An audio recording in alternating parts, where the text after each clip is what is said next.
नमस्कार दोस्तों, ज्ञान परीक्षा के इस चैनल में अक्सर आप लोगों का स्वागत करता हूं।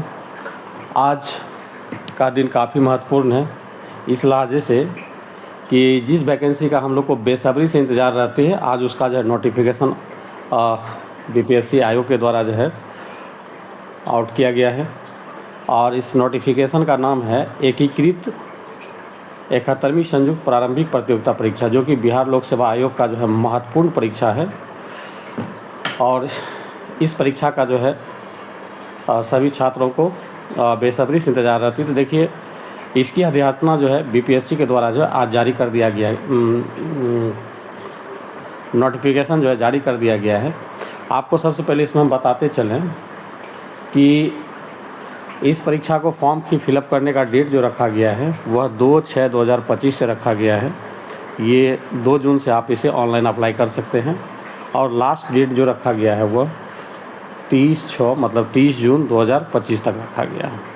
दोस्तों, ये 2 डेट को आप जो है अच्छे से ध्यान रखें। कभी कभी होती है कि भाई 1 महीना जो है फॉर्म भरने का डेट दिया गया है, तो चलो अस्थिर से भरेंगे। तो चलिए दोस्तों, समय बगैर गवाए हुए हम लोग जो है आगे बढ़ते हैं और देखते हैं कि कौन कौन सी पोस्ट जो है 71 बीपीएससी में जो है आपको ऐड किया गया है। क्लियर? तो देखिए, यहाँ पर जो है विभाग का नाम और संपर्क के साथ इसको जो है दिया गया है। अनुमंडल पदाधिकारी, जिसे हम लोग एसडीओ के नाम से जानते हैं, सब डिविजनल ऑफिसर बड़िया उपसमार्था, जिसे हम लोग एसडीसी बोलते हैं, सीनियर डिप्टी कलेक्टर बोलते हैं। इसका टोटल सीट जो आपको आया है 100 है। और इसमें जो महिलाओं के लिए हॉरिजॉन्टल रिजर्वेशन दिया गया वो 34 दिया गया है। क्लियर? देखिए, अब दूसरा पोस्ट जो महत्वपूर्ण है वो है अवर निबंधक / संयुक्त अवर निबंधक। ये जो है मद्य निषेध उत्पाद एवं निबंधन विभाग के द्वारा जो है इसका रिक्रूटमेंट किया जाएगा। ये लेवल 9 का पोस्ट है। लेवल 9 का मतलब ये होता है दोस्तों कि जिसका बेसिक पे जो है आपका 53,100 से स्टार्ट होती है। और इसमें जो इंक्लूडिंग भत्ताएँ होती है सरकार के द्वारा समय समय पर दी जाती है। ठीक है? तो देखिए, ये भी मतलब पहला पोस्ट तो काफ़ी क्रीम पोस्ट है, चार्मिंग पोस्ट है, जितनी इसकी प्रशंसा की जाए बहुत कम है। दूसरा पोस्ट भी काफ़ी महत्वपूर्ण है, रजिस्ट्रार का पोस्ट हुआ। इसमें टोटल जो है यूआर में जो है 3 सीट दिया गया है। और इसमें 1 सीट जो आपको महिलाओं के लिए ये हॉरिजॉन्टल रिजर्वेशन की गई है। क्लियर? तीसरा पोस्ट जो है श्रम अधीक्षक, ये भी काफ़ी महत्वपूर्ण है सरकार का। ये श्रम संसाधन विभाग के अंतर्गत है। ये भी लेवल 9 का पोस्ट है। इसमें टोटल सीटों की संख्या जो है दोस्तों 10 है। इसी तरह से एक पदाधिकारी, ये भी लेवल 9 का पोस्ट है। इसमें टोटल सीटों की संख्या जो है 17 है। राजस्व अधिकारी, जिसे रेवेन्यू ऑफिसर कहते हैं, इसे बाद में जो है सीओ कहा जाता है, सर्किल ऑफिसर भी कहा जाता है, बाद में बनाया जाता है। इसका टोटल सीटों की संख्या जो है आपका 45 है। इसमें 45 सीट जो है महिलाओं के लिए हॉरिजॉन्टल रिजर्वेशन रखा गया है।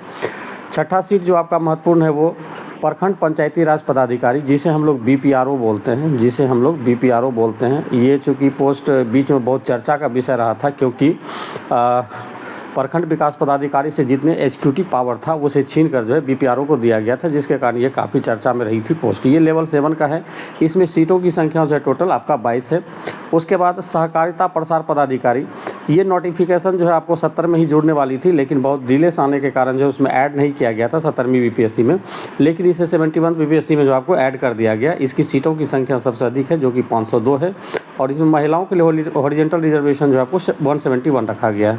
चलिए, अगला पोस्ट जो है आपको है प्रखंड अनुसूचित जाति एवं अनुसूचित जनजाति कल्याण पदाधिकारी। ये लेवल 7 का पोस्ट है। इसमें टोटल सीटों की संख्या 13 है। उसके अलावा 9 नंबर पे जो आपको पोस्ट दिया गया प्रखंड अल्पसंख्यक कल्याण पदाधिकारी, इसमें टोटल सीटों की संख्या 459 है। तो यहाँ देख सकते हैं आपको कि सबसे ज़्यादा सीट जो हमको था बीसीईओ में थी। बीसीईओ देखिए, ये आपका जो है इसको बीसीईओ कहा जाता है, ब्लॉक कोऑपरेटिव एक्सटेंशन ऑफिसर कहा जाता है इसे। और ये जो है आपको प्रखंड अल्पसंख्यक कल्याण पदाधिकारी, ये 459, मतलब ये दोनों जो है पोस्ट बहुत ही मेजर संख्या में दिया गया। चलिए, तो दोस्तों अब इसमें हमको देखना ये है कि आगे हमें जो है इस फॉर्म को भरने में क्या क्या सावधानी बरतनी है।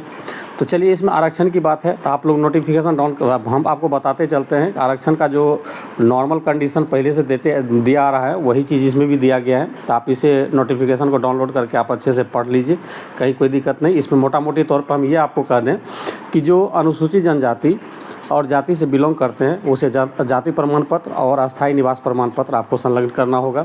उसके बाद जो पिछड़ा वर्ग और अत्यंत पिछड़ा वर्ग के उम्मीदवार हैं उसे NCL की ज़रूरत होगी, नॉन क्रिमिनल सर्टिफिकेट आपको वो देना होगा। उसके अलावा जो EWS से संबंधित होते हैं, EWS आर्थिक रूप से कमज़ोर वर्ग, उसको भी जो है सर्टिफिकेट इसमें देना होगा। उसके अलावा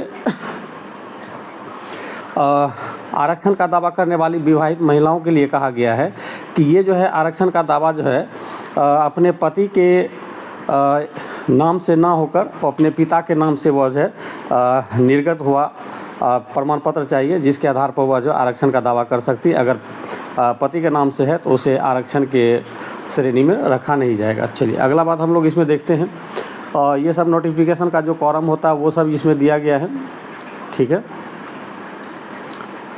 और यहाँ पे कैटेगरी दिखाया गया कि UR के लिए कौन सा कैटेगरी होता है, 1 होता है। अनुसूचित जनजाति के लिए जो जाति के लिए जो है 2 होता है, जनजाति के लिए 3 होता है, अत्यंत पिछड़ा वर्ग के लिए 4 होता है, पिछड़ा वर्ग के लिए 5 होता है। तो ये आपको फॉर्म भरने टाइम में जो है कोड डालने की ज़रूरत होगी। चलिए इसके अलावा हम लोग देखते हैं इसमें कौन सी महत्वपूर्ण बात दी गई। अब इसमें देखिए जो नोटिफिकेशन का क्वारम होता है उसके अनुसार ये सभी शर्त को इसमें लिखा गया होगा, ठीक है। तो मेरा कहने का मतलब है कि इसको आप अच्छे से डाउनलोड करके पढ़ेंगे और तो बेहतर रूप से समझेंगे। अब यहाँ पर देखिए हम उम्र की गणना के बारे में हम लोग थोड़ा सा जिक्र कर लेते हैं। इसमें कहा गया है कि उम्र की गणना जो की जाएगी वो आपको 1 अगस्त 2025 के आधार पर किया जाएगा। उस समय जो है न्यूनतम उम्र जो है आपका 21 वर्ष होना चाहिए, 21 वर्ष। और मतलब सेवावार कहने का मतलब है कि किसी किसी में 22 वर्ष भी न्यूनतम वर्ष की जिक्र की गई है। तो मतलब 21 एवं 22 जो है न्यूनतम आपका हो जाना चाहिए 1 अगस्त 2025 को। और अधिकतम जो है उम्र जो होगी अनारक्षित मतलब UR कैटेगरी के पुरुष का वो 37 वर्ष होगा। इसी तरह से सभी कैटेगरी का इसमें जो है जिक्र किया गया है। चलिए आगे हम लोग बढ़ते हैं।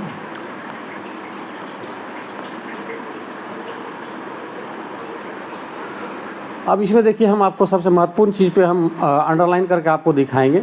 फॉर्म भरने का तो प्रक्रिया आप लोग बहुत पहले से जानते ही होंगे। शारीरिक क्षमता की बात है, अब इसमें हम थोड़ा सा ये जिक्र कर देते हैं शारीरिक क्षमता की बात जो कही गई है। तो जब नोटिफिकेशन जब आउट होती है तो उसके बाद भी BPSC के द्वारा बहुत सारे पोस्ट को क्या किया जाता है, ऐड किया जाता है। तो अभी देखिए इसमें जो आपको DSP का पोस्ट आपको नहीं दिखाया गया है, DSP का पोस्ट इसमें नहीं दिया गया है, लेकिन इसमें जुड़ने की प्रबल संभावना है। हो सकता है 20 से 30 के बीच इसमें जो है DSP का सीट आपका ऐड हो। तो इसके लिए जो आपको फिजिकल इफिशिएंसी का इसमें कॉलम दिया गया है, क्लियर। उसके बाद शुल्क की बात की गई है। शुल्क में है आपका जनरल सामान्य अभ्यर्थियों के लिए जो है 600 रुपया है, और अनुसूचित जनजाति और जाति के लिए जो है 150 रुपया है। बिहार राज्य के अस्थायी निवासी सभी UR अनारक्षित वर्ग की महिलाओं के लिए 150 रुपया है, और दिव्यांग अभ्यर्थी जिसका 40% से ज़्यादा डिसेबल है उसको 150 रुपये, और अन्य सभी उम्मीदवार को आपको 600 रुपये लगेगा, ठीक है। चलिए इसके बाद हम लोग जो है प्रारंभिक परीक्षा, अब यहीं पे हम लोग जो है मेन डिस्कशन करेंगे, आगे फिर बढ़ेंगे। तो देखिए ये जो BPSC का पैटर्न होता है, तो BPSC जो 3 फेज़ में एग्ज़ाम लेती है। BPSC जो आपका 3 फेज़ में एग्ज़ाम लेती है। पहला फेज़ जो होता है प्रीलिमिनरी टेस्ट होती है, फिर इसके बाद मेंस होता है, फिर आपका मेंस होता है, फिर आपका ऑरल या इंटरव्यू कर सकते हैं। ऑरल को हम लोग इंटरव्यू कर सकते हैं, क्लियर। तो PT जो होती है, तो ये देखिए अभी आप सबसे पहले हम लोग इस पे जिक्र जो करेंगे सबसे पहले PT पे करेंगे। PT जो होती है कुल 150 क्वेश्चन का प्रश्न पत्र रहती है, और प्रत्येक क्वेश्चन के लिए 1 मार्क्स रहता है। कितना मार्क्स रहता है? 1 मार्क्स दिया जाता है। और इसमें निगेटिव की देखिए, यहाँ निगेटिव को बहुत ही हाईलाइट करके लिखा गया है कि गलत उत्तर के लिए नकारात्मक अंकन किया जाएगा, जिसमें प्रत्येक गलत उत्तर के लिए जो है 1/3 की मार्किंग की जाएगी, ठीक है। तो इसका कहने का मतलब ये हुआ कि जैसे मान लेते हैं 150 क्वेश्चन है, 150 क्वेश्चन में मान लेते हैं कि आप 12 क्वेश्चन गलत कर रहे हैं, तो 12 क्वेश्चन गलत करने के लिए आपको निगेटिव किया जाएगा। तो कहने का मतलब 3 क्वेश्चन पर आपका 1 राइट आंसर जाएगा। 3 अगर रॉन्ग क्वेश्चन बनाते हैं तो 1 आपका राइट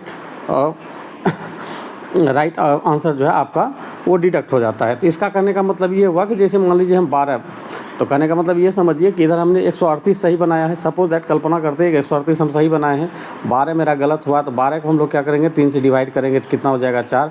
तो मतलब 4 अंक जो है मेरा निगेटिव मार्क्स होगा। क्या होगा? निगेटिव। तो इसको हम लोग क्या करते हैं 138 में से 4 को घटा लेंगे तो आपका एक्चुअल मार्क्स जो होगा आपका 134 होगा। तो निगेटिव मार्किंग का यही काम है। तो चलिए दोस्तों, हम विशेष रूप से पीटी पे हम लोग डिस्कस करते हैं। पीटी में जो है आपको 150 क्वेश्चनों का बुकलेट रहता है और इसका जो मेन फ्रिक्वेशन अगर हम करें तो इसमें मैथ जो है फिक्स होता है। मैथ जो फिक्स होता है कितना 10 क्वेश्चन आपका फिक्स रहता है, 10 क्वेश्चन आना ही आने हैं। और 10 क्वेश्चन को हटा दिया जाए तो उसको हम लोग जीके जीएस श्रेणी में डालते हैं तो 140 क्वेश्चन जो आपको रहता है वो आपका जीके जीएस का रहता है। क्या रहता है? जीके जीएस का रहता है। तो कुल मिला के ये कहा जा सकता है कि इस एग्ज़ाम में जो है जीके जीएस का रोल काफ़ी महत्वपूर्ण रहता है। जीके जीएस में आपका जो है मॉडर्न हिस्ट्री हो गया, ज्योग्राफी हो गया, इंडियन ज्योग्राफी हो गया, फिर पॉलिटी, इंडियन पॉलिटी, इस तरह से क्वेश्चन जो है बहुत सारा रहता है। फिर आपका बिहार स्पेशल क्वेश्चन भी रहते हैं। करेंट अफेयर्स का मोटा मोटी जो है योगदान 30 से 40 क्वेश्चन का रहता है। तो ये जो है क्वेश्चन का पैटर्न रहता है। तो पैटर्न पे हम लोग अलग से वीडियो पे जिक्र करेंगे। तो दोस्तों, इस नोटिफिकेशन का जो महत्वपूर्ण बात थी आपको हमने बता दिया। अब आगे आपको क्या करना है कि आप वैसे स्टूडेंट जो मान लेते हैं कि 70वीं बीपीएससी में अपीयर हुए हैं, तो उस समय जो आपको यूज़र आईडी मिला होगा उसी यूज़र आईडी पे आप अभी जो है 71 को भी आप लोग बीपीएससी को फिलअप कर सकते हैं। नया आपको OTR करने की ज़रूरत नहीं है। वन टाइम रजिस्ट्रेशन आपको करने की ज़रूरत पुनः आपको नहीं होगी। जो पहले से रजिस्ट्रेशन यूज़र आईडी दिया गया है उसी के आधार पर आप जो है 71वीं बीपीएससी का फॉर्म भी भर सकते हैं। तो दोस्तों, आगे के वीडियो में हम फिर मिलेंगे। तब तक के लिए धन्यवाद। आप लोग जो अच्छे से फॉर्म को भरिए। फिर हम अगला वीडियो लेकर आऊँगा कि बीपीएससी पीटी का पहला स्टेप में हमें क्या करना चाहिए, किस किताब से पढ़ना चाहिए, कैसे पढ़ना चाहिए, किसको ज़्यादा प्रायोरिटी देकर हम पढ़ें, ये सब चीज़ पे हम लोग जो है डिटेल क्या कहते हैं जिक्र करेंगे। तो चलिए दोस्तों, आज भी इस वीडियो में इतना ही। जय हिंद, धन्यवाद।